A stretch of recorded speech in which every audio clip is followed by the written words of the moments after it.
দীর্ঘ অপেক্ষার অবসান। রাজপথ ছেড়ে এবার ক্লাসে ফেরার পালা, আর তাই বাড়ির পথে আন্দোলনরত শিক্ষকরা।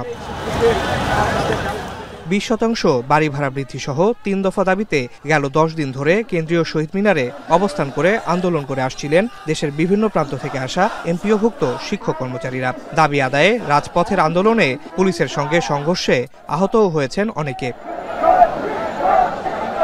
অবশেষে এলো সুখবর। সচিবালয়ে শিক্ষা উপদেষ্টার সাথে শিক্ষক প্রতিনিধি দলের বৈঠকে এলো 2 ধাপে 15% বাড়ি ভাড়া বাড়ানোর সিদ্ধান্ত।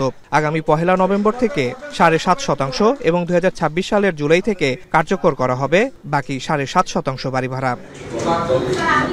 সচিবালয় সভা শেষে শিক্ষা উপদেষ্টা বলেন, এর মধ্য দিয়ে যুক্তিসঙ্গত অগ্রগতি হলো।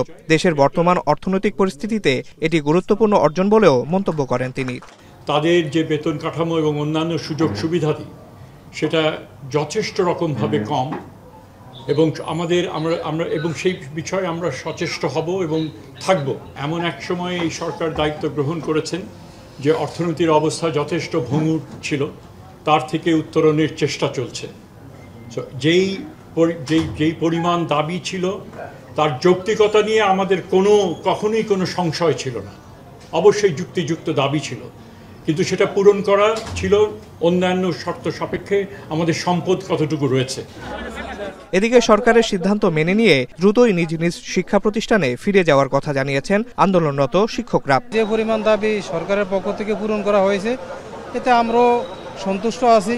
যেহেতু আমাদের আলোচনা ফলশ্রুতি হয়েছে এবং আমাদের প্রত্যাশা সম্পূর্ণটা না হলে অধিকাংশ ক্ষেত্রেই আমরা শিক্ষকরা সন্তুষ্ট, তাই আমরা সিদ্ধান্ত নিয়েছি আগামীকাল থেকে আমরা ইনশাল্লাহ ক্লাসে ফিরে যাব। কর্মবিরতিতে আমরা যেহেতু গিয়েছি সেহেতু অবশ্যই প্রত্যেকটা টিচার আমরা জানি কিভাবে আমরা আমাদের বাচ্চাদের পড়াটাকে কভার করে নিব, এটা আমাদের দায়িত্ব। সিদ্ধান্তকে যুগান্তকারী উল্লেখ করে আন্দোলনরত শিক্ষক নেতারা জানান, দ্রুত শিক্ষা প্রতিষ্ঠানে ফিরে গিয়ে আন্দোলনের কারণে শিক্ষার্থীদের পাঠদানে ক্ষতি পুষিয়ে নেবেন তারা। আমরা আন্দোলন করেছি, আন্দোলন করে সফল হয়ে প্রজ্ঞাপন নিয়ে বাড়ি যাচ্ছে আলহামদুলিল্লাহ।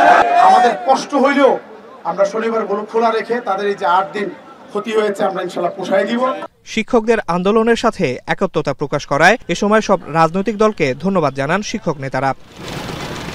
আসিফ ইকবাল খান, এখন, ঢাকা।